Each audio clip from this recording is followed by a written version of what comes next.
कौसल्या सुप्रजा रामपूर्वा सन्ध्या प्रवर्तते उत्तिष्ठ नरशार्दूल कर्तव्यं दैवमान्धिकम् कौसल्या सुप्रजा रामपूर्वा सन्ध्या प्रवर्तते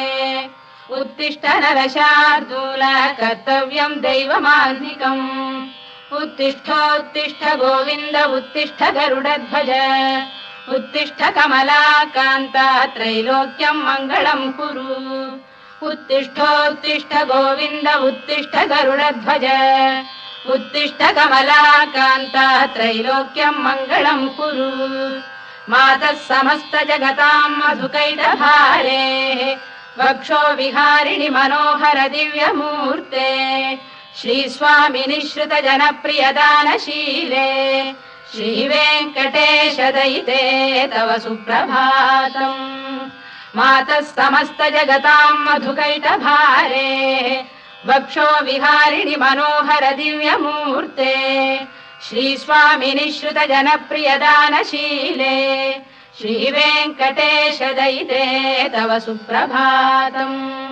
तव सुप्रभातमरविन्दलोचने भवतु प्रसन्न मुख चन्द्रमण्डले विधिशङ्करेन्द्रवनिताभिरर्चिते वृषशैलनाथ दयिते दयानिधे अत्र्यादिसप्तऋषयः समुपास्य सन्ध्याम् आकाश सिन्धु कमलानि मनोहराणि आदाय पादयुगमर्चयितुम् प्रपन्नाः शेषाद्रिशेखर विभो तव सुप्रभातम् पञ्चाननाब्ज भव षण्मुखवासवाद्याः त्रैविक्रमादिचरितम् विबुधास्तु वन्ति भाषापतिः पठति वासरशुद्धिमारात् शेषाद्रिशेखर विभो तव सुप्रभातम् ईषत्प्रफुल्ल सरसीरुहनारिकेलपूगद्रुमादिषु मनोहर पालिकानाम् आवाति मन्दमनिलः सह दिव्यगन्धैः शेषाद्रिशेखर विभो तव सुप्रभातम् उन्मील्य नेत्रयुगमुत्तम पञ्जरस्थाः पात्रावशिष्ट कदलीफलपायसानि भुक्त्वा सलीलमथकेलिशुकाः पठन्ति शेषाद्रिशेखर विभो तव सुप्रभातम् तन्त्री प्रकर्ष मधुरस्वनया विपञ्च गायत्यनन्दचरितम् तव नारदोऽपि भाषा समग्रमसहृत्करचार रम्यम् शेषाद्रिशेखर विभो तव सुप्रभातम् भृङ्गावळी च मकरन्दरसानुविद्ध झङ्कार गीत निनदैः सह सेवनाय धीर्यात्युपान्त सरसी कमलोदरेभ्यः शेषाद्रिशेखर विभो तव सुप्रभातम् योषा गणेन वरदध्नि विमथ्यमाने घोषालयेषु दधिमन्थन तीव्र घोषाः रोषात् कलिम् विदधते ककुभश्च कुम्भाः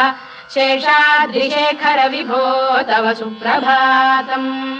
पद्मेश मित्र शतपत्र गतालिवर्गाः हर्तुम् श्रियम् कुवलयस्य निजाङ्गलक्ष्म्या भेरी निनादमिव बिभ्रति तीव्रनादम् शेषाद्रिशेखर विभो तव सुप्रभातम् श्रीमन्नभीष्टवरदाखिल लोकबन्धो श्री श्रीनिवास जगदेकदयैक सिन्धो श्रीदेवतागृह भुजान्तल दिव्यमूर्ते श्रीवेङ्कटाचलपते तव सुप्रभातम् श्रीमन्नभीष्टवरदाखिल लोकबन्धो श्री श्रीनिवास जगदेकदयैक सिन्धो श्रीदेवतागृह भुजान्तर दिव्यमूर्ते श्रीवेङ्कटाचलपते तव सुप्रभातम् श्रीस्वामि पुष्करिणिकाप्लव निर्मलाङ्गाः श्रेयोर्थिनो हर विरिञ्च सनन्दनाद्याः द्वारे वसन्ति वरवेत्र हतोत्तमाङ्गाः श्रीवेङ्कटाचलपते तव सुप्रभातम् श्रीशेषशैल गरुडाचल वेङ्कटाद्रिनारायणाद्रिवृषभाद्रिविषाद्रिमुख्याम् आख्याम् त्वदीय वसतेरनिशं वदन्ति श्रीवेङ्कटाचलपते तव सुप्रभातम् सेवा परा शिव सुरेश कृशानुधर्म रक्षोऽम्बुनाथ पवमान धनाधिनाथाः बद्धाञ्जलि प्रविलसन् निज शीर्षदेशाः श्रीवेङ्कटाचलपते तव सुप्रभातम् घाटीषु देवि खगराज मृगाधिराज नागाधिराज गजराज हयाधिराजाः स्वस्वाधिकार महिमाधिकमर्थयन्ते श्रीवेङ्कटाचलपते तव सुप्रभातम् सूर्येन्दुभौम बुधवाक्परिकाव्यसौरि स्वर्भानुकेतु दिविषत्परिषत्प्रधानाः त्वद्दासदास चरमावधिदासदासाः श्रीवेङ्कटाचलपते तव सुप्रभातम् त्वत्पादधूलिभरितस्फुलितोत्तमाङ्गाः स्वर्गापवर्गनिरपेक्ष निजान्तरङ्गाः कल्पागमाकलनयाकुलताम् लभन्ते श्रीवेङ्कटाचलपते तव सुप्रभातम् त्वद्गोपुराग्रशिखराणि निरीक्षमाणाः स्वर्गापवर्गपदवीम् परमाम् श्रयन्तः मर्त्या मनुष्य भुवने मतिमाश्रयन्ते श्रीवेङ्कटाचलपते तव सुप्रभातम् श्रीभूमिनायक दयादिगुणामृताब्धे देवादिदेव जगदेक शरण्यमूर्ते श्रीमन्ननन्त गरुडादिभिरर्चिताङ्घ्रे श्रीवेङ्कटाचलपते तव सुप्रभातम् श्रीपद्मनाभ पुरुषोत्तम वासुदेव वैकुण्ठ माधव जनार्दन चक्रपाणे श्रीवत्स चिह्न शरणागत पारिजात श्रीवेङ्कटाचलपते तव सुप्रभातम् कन्दर्पदर्पहर सुन्दर दिव्यमूर्ते कान्ताकुजाम्बुरुह कुड्मललोल दृष्टे कल्याण निर्मल गुणाकर दिव्य कीर्ते श्रीवेङ्कटाचलपते तव सुप्रभातम् मीनाकृते कमठकोल नृसिंहवर्णिन् स्वामिन् परश्वत तपोधन रामचन्द्र शेषांश रामय दुनन्दन कल्किरूप श्रीवेङ्कटाचलपते तव सुप्रभातम् लेलालवङ्ग घनसार सुगन्धितीर्थम् दिव्यम् वियस्सरिति हेम घटेषु पूर्णम् धृत्वाद्य वैदिक शिखामणयः प्रहृष्टाः तिष्ठन्ति वेङ्कटपते तव सुप्रभातम् भास्वानुदेति विगचानि सरोरुहाणि सम्पूरयन्ति निनदैः कबुभो विहङ्गाः श्रीवैष्णवाः सततमर्थितमङ्गलास्ते धामाश्रयन्ति तव वेङ्कट सुप्रभातम् ब्रह्मादयः सुरवराः समहर्षयस्ते सन्तः सनन्दन मुखास्तव योगिवर्याः धामान्तिके तव हि मङ्गलवस्तु हस्ताः श्रीवेङ्कटाचलपते तव सुप्रभातम् लक्ष्मी निवास निरवद्य गुणैक सिन्धो संसार सागर समुत्तरणैक सेतो वेदान्त वेद्य निज वैभव भक्त भोग्य श्रीवेङ्कटाचलपते तव सुप्रभातम् लक्ष्मी निवास निरवद्य गुणैक सिन्धो संसार सागर समुत्तरणैक सेतो वेदान्त वेद्य निज वैभव भक्त भोग्य श्रीवेङ्कटाचलपते तव सुप्रभातम् इत्थम् वृषाचलपतेरिह सुप्रभातम् ये मानवाः प्रतिदिनम् पठितुम् प्रवृत्ताः तेषाम् प्रभात समये स्मृतिरङ्गभाजाम् प्रज्ञाम् परार्थ सुलभाम् परमाम् प्रसूते इत्थम् वृषाचलपतेरिह सुप्रभातम्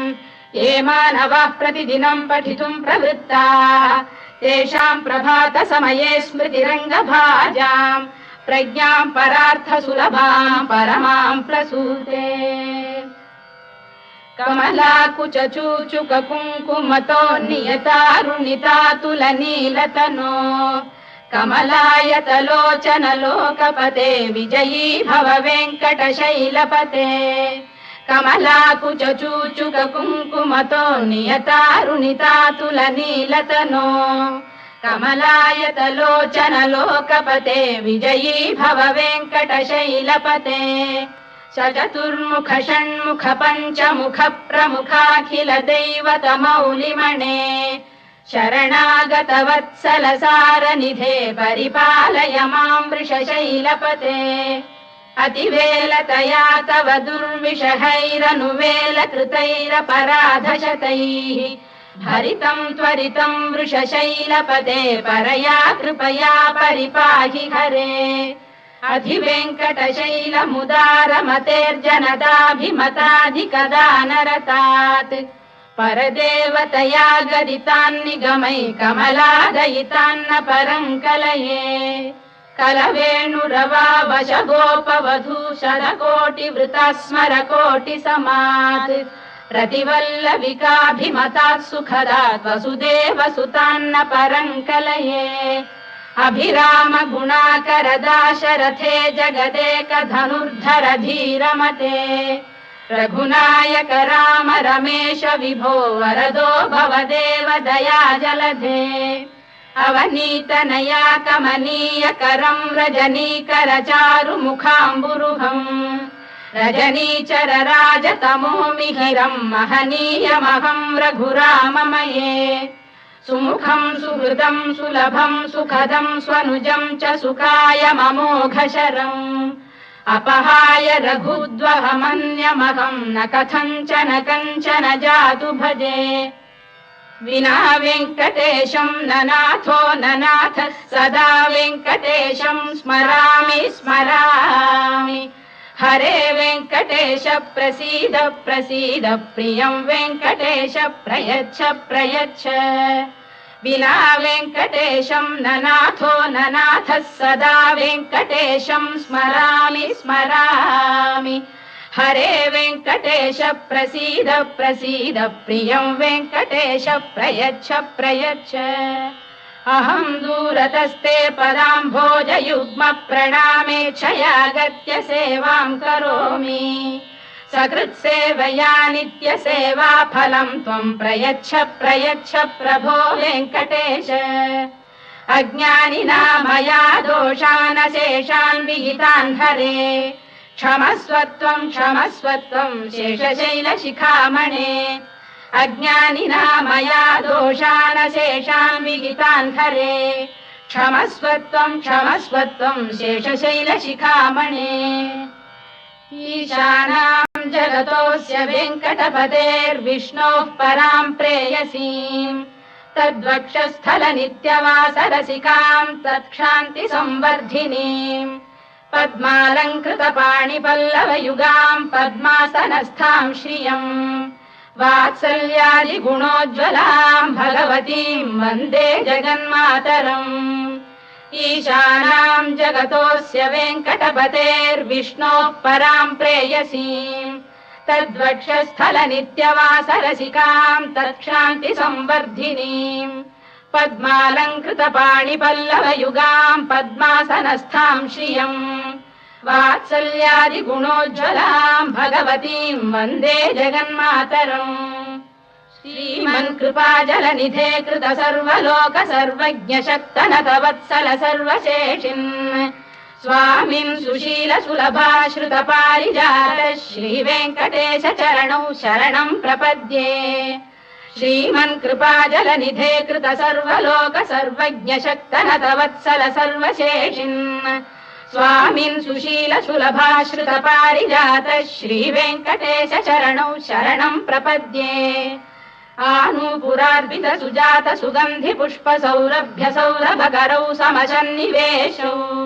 सौम्यौ सदानुभवनेऽपि नवानुभाव्यौ श्रीवेङ्कटेश चरणौ शरणं प्रपद्ये सद्यो विकासि समुदित्वर सान्द्र राग सौरभ्य निर्भर सरोरुह साम्यवार्ताम् सम्यक् सुसाहसपदेषु विलेखयन्तौ श्रीवेङ्कटेश चरणौ शरणं प्रपद्ये रेखामयध्वज सुधाकलशातपद्रवज्राङ्कुशाम्बुरुह कल्पक शङ्ख चक्रैः भव्यैरलङ्कृततलौ परतत्त्वचिह्नैः श्रीवेङ्कटेश चरणौ शरणं प्रपद्ये ताम्रोदरद्युतिपराजित पद्मरागौ बाह्यैर्महोभिरभिभूत महेन्द्रनीलौ उद्यन्नखांशुभिरुदस्त शशाङ्कभासौ श्रीवेङ्कटेश चरणौ शरणं प्रपद्ये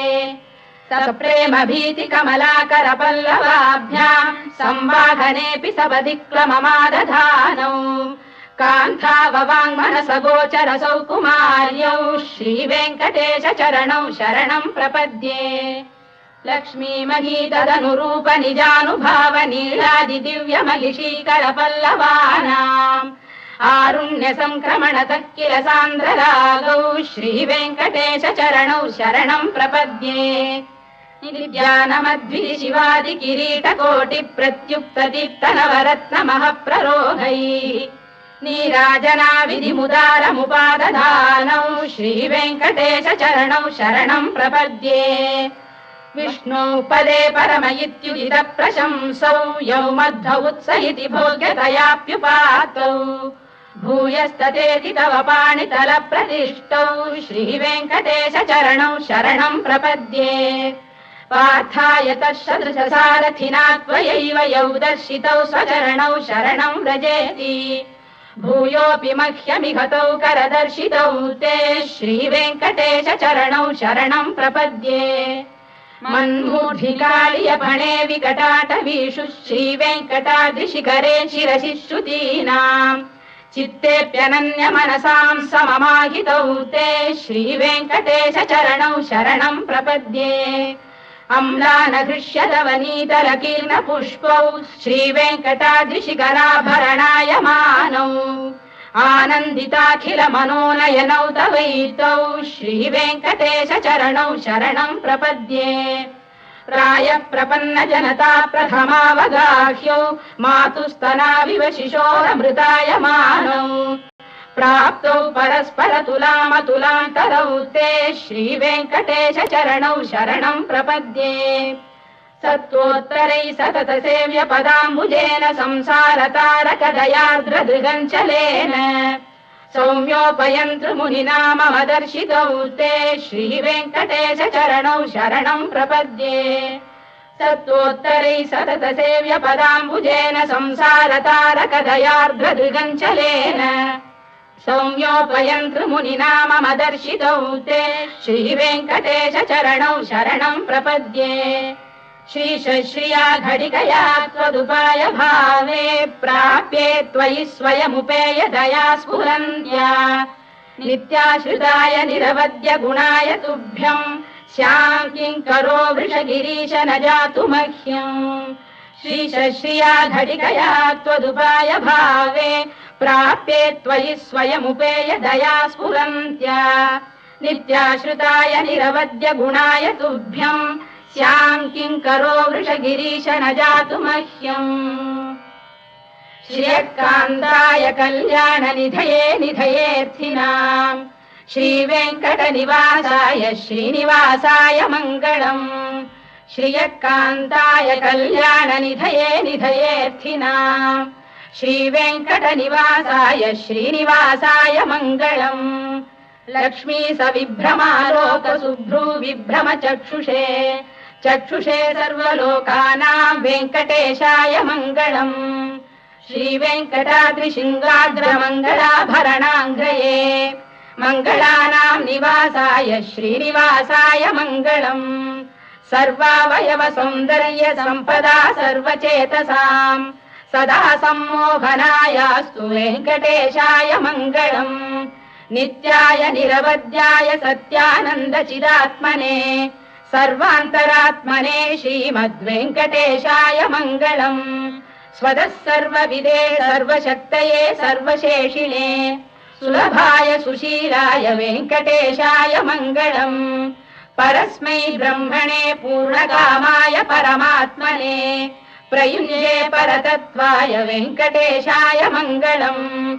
आकालतत्त्वमश्रान्तमात्मनामनुपश्यताम् अतृप्त्यमृतरूपाय वेङ्कटेशाय मङ्गलम् प्रायस्वचरणौ पुंसाम् शरण्यत्वेन पाणिना कृपया दिशते श्रीमद्वेङ्कटेशाय मङ्गलम् दयामृततरङ्गिण्यास्तरङ्गैरिव शीतलैः अभाङ्गैः सिञ्चते विश्वम् वेङ्कटेशाय मङ्गलम् श्रद्भूषाम्बरहेतीनाम् सुषमावतमूर्तये सर्वार्तिशमनायास्तु वेङ्कटेशाय मङ्गलम् श्रीवैकुण्ठविरक्ताय स्वामी पुष्करिणीतटे रमया रममाणाय वेङ्कटेशाय मङ्गलम् श्रीवैकुण्ठविरक्ताय स्वामी पुष्करिणीतटे रमया रममाणाय वेङ्कटेशाय मङ्गलम् श्रीमत्सुन्दरजामातृमुनिमानसवासिने सर्वलोकनिवासाय श्रीनिवासाय मङ्गलम् मङ्गलाशासनपरैर्मदाचार्य पुरोगमैः सर्वैश्च पूर्वैराचार्यैः सत्कृतायास्तु मङ्गलम्।